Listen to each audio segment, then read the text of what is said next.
देवी सर्वभूतेषु शक्तिरूपेण संस्थिता नमस्तस्यै नमस्तस्यै नमस्तस्यै नमो नमः। नमस्कार दोस्तों, आज इस वीडियो में हम नवरात्र के दूसरे और तृतीय अध्याय का श्रवण करेंगे। नवरात्र के दूसरे दिन दो पाठ किए जाते हैं, द्वितीय और तृतीय। तो हम दोनों ही पाठों का श्रवण करेंगे। आज के दिन माँ ब्रह्मचारिणी देवी की पूजा आराधना की जाती है। ब्रह्मचारिणी की पूजा विधि वीडियो अपलोड कर दी गई है, आप उसे देख सकते हैं। यदि आपने अभी तक नहीं देखा है तो जरूर देख लें। आज के इस पाठ में हम वर्णन करेंगे देवताओं के तेज से देवी का प्रादुर्भाव और महिषासुर की सेना का वध हम वर्णन करेंगे। इसके साथ ही सेनापति सहित महिषासुर का वध, इसके बारे में भी हम बात करेंगे। तो आइए वीडियो को हम स्टार्ट करते हैं। उससे पहले दोस्तों, कमेंट बॉक्स में जय माता रानी जरूर लिखें, बिल्कुल लिखना ना भूलें। इस पाठ को श्रवण करने के बाद आप 108 मन के यानी कि एक माला कम से कम आप ओम ऐं ह्रीं क्लीं चामुंडाय विच्चे इस मंत्र का जाप जरूर करें, जिससे आपको और भी ज़्यादा फल की प्राप्ति होती है। महर्षि मेधा बोले, प्राचीन काल में देवताओं और असुरों में पूरे 100 वर्षों तक घोर युद्ध हुआ था और देवराज इंद्र देवताओं के नायक थे। इस युद्ध में देवताओं की सेना परास्त हो गई थी और इस प्रकार संपूर्ण देवताओं को जीत महिषासुर इंद्र बन बैठा था। युद्ध के पश्चात हारे हुए देवता प्रजापति श्री ब्रह्मा को साथ लेकर उस स्थान पर पहुँचे जहाँ पर श्री भगवान शंकर मौजूद थे, विराजमान थे। देवताओं ने अपनी हार का सारा वृत्तांत भगवान श्री विष्णु और शंकर जी से कह सुनाया। वह कहने लगे, हे प्रभु, महिषासुर सूर्य, चंद्रमा, इंद्र, अग्नि, वायु, यम, वरुण तथा अन्य देवताओं के सब अधिकार छीनकर सबका अधिष्ठाता बन गया है। उसने समस्त देवताओं को स्वर्ग से निकाल दिया है। वह मनुष्यों की तरफ पृथ्वी पर विचर रहे हैं। दैत्यों की सारी करतूत हमने आपको सुना दी है और आपकी शरण में इसलिए आए हैं कि आप उनके वध का कोई उपाय सोचें। देवताओं की बातें सुनकर भगवान श्री विष्णु और शंकर जी को दैत्यों पर बड़ा गुस्सा आया। उनकी भौहें तन गई और आंखें लाल हो गई। गुस्से से भरे हुए भगवान विष्णु के मुख से बड़ा भारी तेज निकला और उसी प्रकार का तेज भगवान शंकर, ब्रह्मा और इंद्र आदि दूसरे देवताओं के मुख से प्रकट हुआ। फिर वह सारा तेज एक में मिल गया और तेज का पुंज वह ऐसे दिखाई देता था जैसे कि ज्वालामायन पर्वत हो। देवताओं ने देखा उस पर्वत की ज्वाला चारों ओर फैली हुई थी और देवताओं के शरीर से प्रकट हुई तेज की किसी अन्य तेज से तुलना नहीं की जा सकती थी। एक स्थान पर इकट्ठा होने पर वह तेज एक देवी के रूप में परिवर्तित हो गया और अपने प्रकाश से तीनों लोकों में व्याप्त जान पड़ा। वह भगवान शंकर का तेज था, जिससे देवी का मुख हुआ। यमराज के तेज से सिर के बाल बने। भगवान श्री कृष्ण के तेज से उसकी भुजाएं बनी। चंद्रमा के तेज से दोनों स्तन और इंद्र के तेज से जंघा तथा पिंडली बनी और पृथ्वी के तेज से नितंब का भाग बना। ब्रह्मा के तेज से दोनों चरण और सूर्य के तेज से उनकी उंगलियां पैदा हुई। वसुओं के तेज से हाथों की उंगलियां एवं कुबेर के तेज से नासिका बनी। प्रजापति के तेज से उसके दांत और अग्नि के तेज से उसके नेत्र बने। संध्या के तेज से उसकी भौहें और वायु के तेज से उसके कान प्रकट हुए। इस प्रकार उस देवी का प्रादुर्भाव हुआ था। महिषासुर से पराजित देवता उस देवी को देखकर अत्यंत प्रसन्न हुए। भगवान शंकर ने अपने त्रिशूल में से एक त्रिशूल निकालकर उस देवी को दिया और भगवान विष्णु ने अपने चक्र में से एक चक्र निकालकर उस देवी को दिया। वरुण ने देवी को शंख भेंट किया। अग्नि ने उसे शक्ति दी। वायु ने उसे धनुष और बाण दिए। सहस्त्र नेत्रों वाले श्री देवराज इंद्र ने उसे अपने वज्र से उत्पन्न करके वज्र दिया और ऐरावत हाथी का एक घंटा उतार कर देवी को भेंट किया। यमराज ने उसे काल दंड में से एक दंड दिया। वरुण ने उसे पास दिया। प्रजापति ने उस देवी को स्फटिक की माला दी और ब्रह्मा जी ने उसे कमंडलू दिया। सूर्य ने देवी को समस्त रोमों में अपनी किरणों का तेज भर दिया। काल ने उसे चमकती हुई ढाल और तलवार दी, उज्ज्वल हार और दिव्य वस्त्रों से भेंट किए, और इसके साथ ही उसने दिव्य चूड़ामणि दी, 2 कुंडल, कंगन, उज्ज्वल अर्धचंद्र, बाहों के लिए बाजूबंद, चरणों के लिए नुपुर, गले के लिए सुंदर हंसली और उंगलियों के लिए रत्नों की बनी हुई अंगूठियां उसे दी। विश्वकर्मा ने उसको फरसा दिया। साथ ही कई प्रकार के अस्त्र और अभेद कवच दिए, और इसके अतिरिक्त उन्होंने कभी न कुंढाने वाले सुंदर कमलों की माला भेंट की। समुद्र ने सुंदर कमल का फूल भेंट किया। हिमालय ने सवारी के लिए सिंह और तरह तरह के रत्न देवी को भेंट किए। यक्ष राज कुबेर ने मधु से भरा हुआ पात्र और शेष नाग ने उन्हें बहुमूल्य मणियों से विभूषित नागाहार भेंट किया। इसी तरह दूसरे देवताओं ने भी उसे आभूषण और अस्त्र देकर उसका सम्मान किया।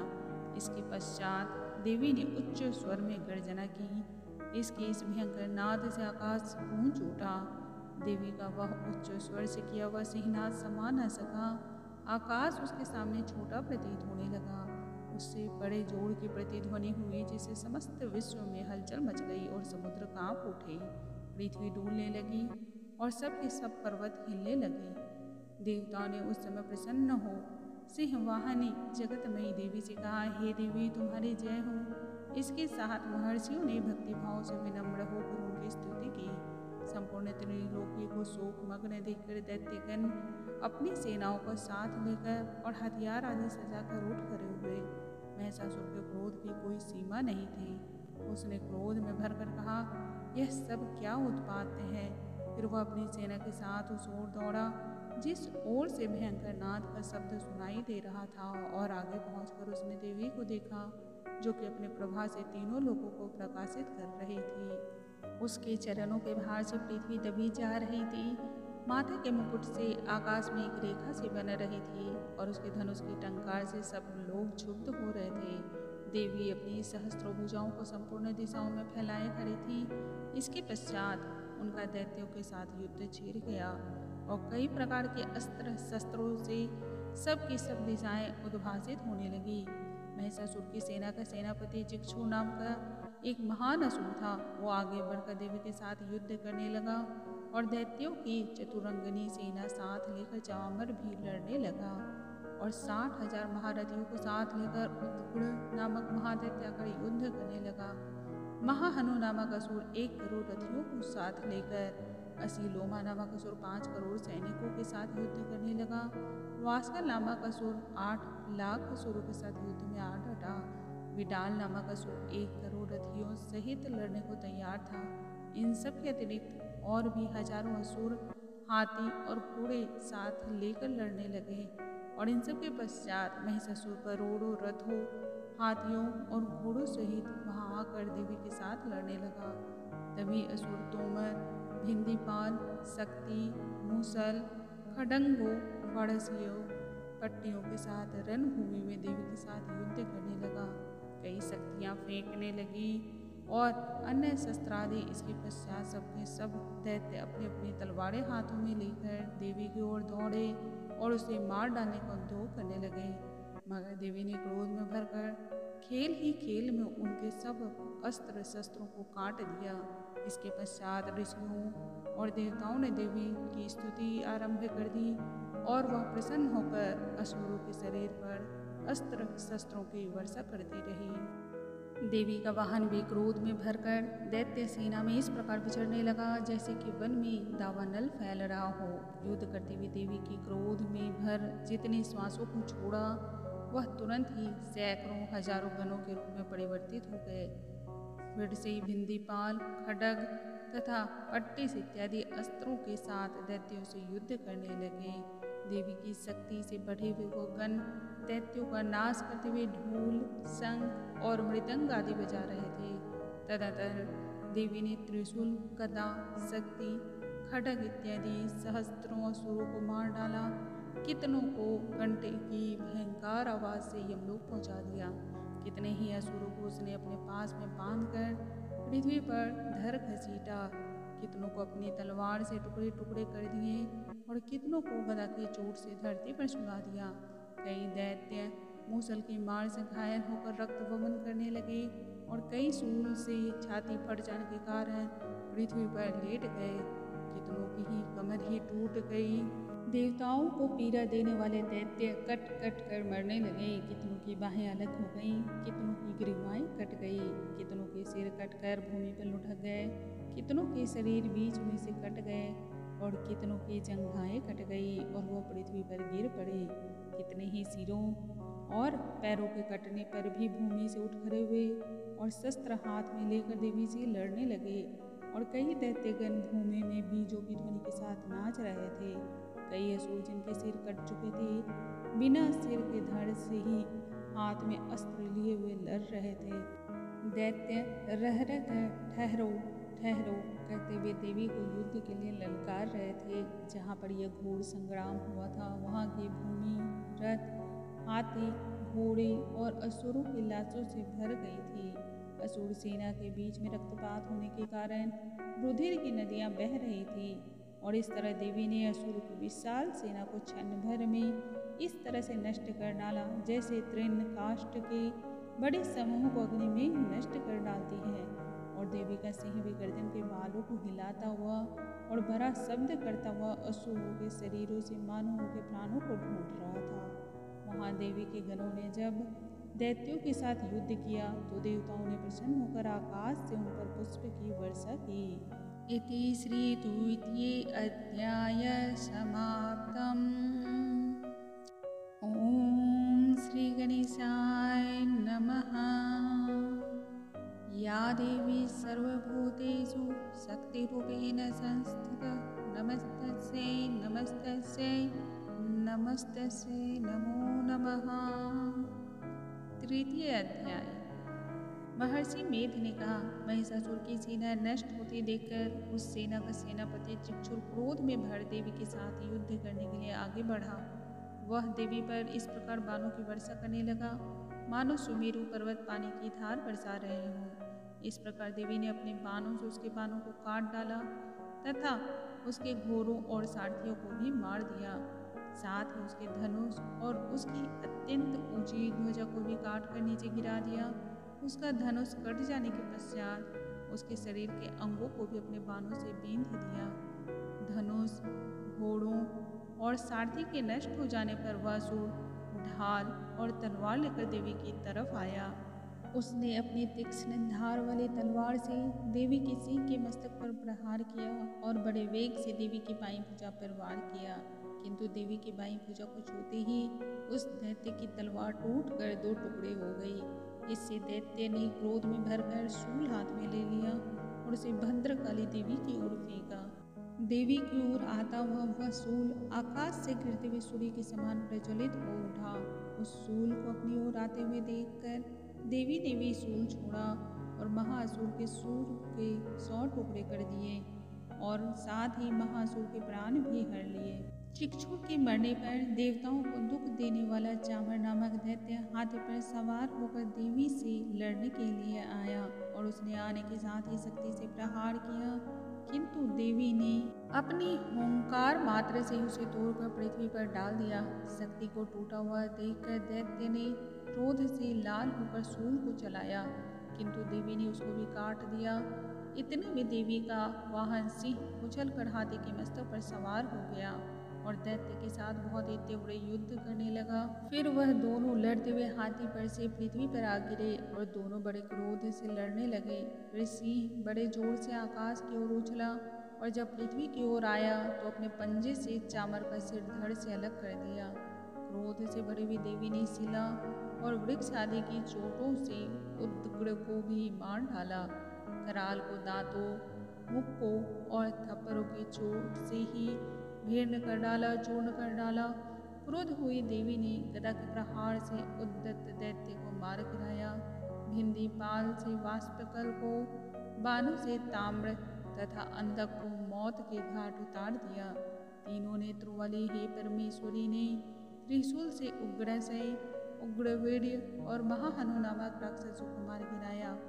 उसने अपनी तलवार से विडाल नामक दैत्य का सर काट डाला तथा अपने बाणों से दुर्धर और दुर्मुख राक्षसों को यमलोक पहुंचा दिया। इस प्रकार जब महिषासुर ने देखा कि देवी ने मेरी सेना को नष्ट कर दिया है तो वह भैंसे का रूप धारण कर देवी के गणों को दुख देने लगा। उन गणों में कितनों को उसने मुख्य प्रहार से, कितनों को खुरों से और कितनों को पूंछ से, कितनों को सींगों से, बहुतों को दौड़ाने के वेग से, अनेकों सिंहनाद से, कितनों को चक्कर देकर और कितनों को श्वास वायु के झोंके से पृथ्वी पर गिरा दिया। वह दैत्य इस प्रकार गणों की सेना को गिरा देवी के सिंह को मारने के लिए दौड़ा। इस पर देवी को बड़ा गुस्सा आया। उधर दैत्य भी क्रोध में भरकर धरती को खुरों से खोदने लगा तथा सिंगों से पर्वतों को उखाड़ उखाड़ कर धरती पर फेंकने लगा और मुख से शब्द करने लगा। महिषासुर के वेग से चक्कर देने के कारण पृथ्वी क्षुब्ध होकर फटने लगी थी। उसकी पूंछ से टकराकर समुद्र चारों ओर फैलने लगा। हिलते हुए सिंगों के आघात से मेघ खंड खंड हो गए और श्वास से आकाश में उड़ते हुए पर्वत फटने लगे। इस तरह क्रोध में भरे हुए राक्षस को देख चंडिका को भी क्रोध आ गया और वह उसे मारने के लिए क्रोध में भर गई। देवी ने पास फेंक कर दैत्य को बांध लिया और उसे बंधे जाने पर दैत्य का रूप त्याग दिया और सिंह का रूप बना लिया। जो ही देवी उसका सिर काटने के लिए तैयार हुई कि उसने पुरुष का रूप बना लिया जो कि हाथ में तलवार लिए हुए था। देवी ने तुरंत ही अपने बाणों के साथ उस पुरुष को अपनी तलवार ढाल सहित बींध डाला। इसके पश्चात वह हाथी के रूप में दिखाई देने लगा और अपनी लंबी सूंड से देवी की सिंह को खींचने लगा और गरजने लगा। देवी ने अपनी तलवार से उसकी सूंड काट डाली। तब राक्षस एक बार फिर भैंसे का रूप धारण कर लिया और पहले की तरह चढ़ अचढ़ जीवों सहित समस्त त्रिलोकी को व्याकुल करने लगा। इसके पश्चात क्रोध में भरी हुई देवी बारंबार उत्तम मधु का पान करने लगी और लाल लाल नेत्र करके हंसने लगी। उधर बलवीर्य तथा मद से क्रुद्ध हुआ दैत्य भी गरजने लगा। अपने सींगों से देवी पर पर्वतों को फेंकने लगा। देवी अपने बाणों से उसके फेंके हुए पर्वतों को चूर्ण करती हुई बोली, ओ मूढ़, जब तक मैं मधुपान कर रही हूँ तब तक तू गरज ले। इसके पश्चात मेरे हाथों से ही तेरी मृत्यु हो जाने पर देवता गरजेंगे। महर्षि मिथिल ने कहा, यूं कहकर देवी उछल कर उस दैत्य पर जा चढ़ी और उसको अपने पैर से दबाकर सूंड से उसके गले पर आघात किया। देवी के पैर से दबने पर भी दैत्य अपने दूसरे रूप से अपने मुख से बाहर होने लगा। अभी वह आधा ही बाहर निकला था, देवी ने अपने प्रभाव से रोक दिया। जब वह आधा निकला वही दैत्य युद्ध करने लगा तो देवी ने अपनी तलवार से उसका सिर काट दिया। इसके पश्चात सारी राक्षस सेना हाहाकार करते हुए वहां से भाग खड़ी हुई और सब देवता अत्यंत प्रसन्न हुए तथा महर्षियों ऋषियों सहित देवी की स्तुति करने लगे। गंधर्व राज गाने लगे तथा अप्सराएं नृत्य करने लगी। इति श्री तृतीय अध्याय समाप्तम्। ओम ऐं ह्रीं क्लीं चामुंडाय विच्चे। दोस्तों, अगले वीडियो में चतुर्थी अध्याय का वर्णन किया गया है, तो चतुर्थी अध्याय के लिए वीडियो अपलोड कर दी जाएगी, आप उसका भी श्रवण कर सकते हैं। विंध्यवासिनी माता तेरी सदा ही जय, शेरावाली माता तेरी सदा ही जय।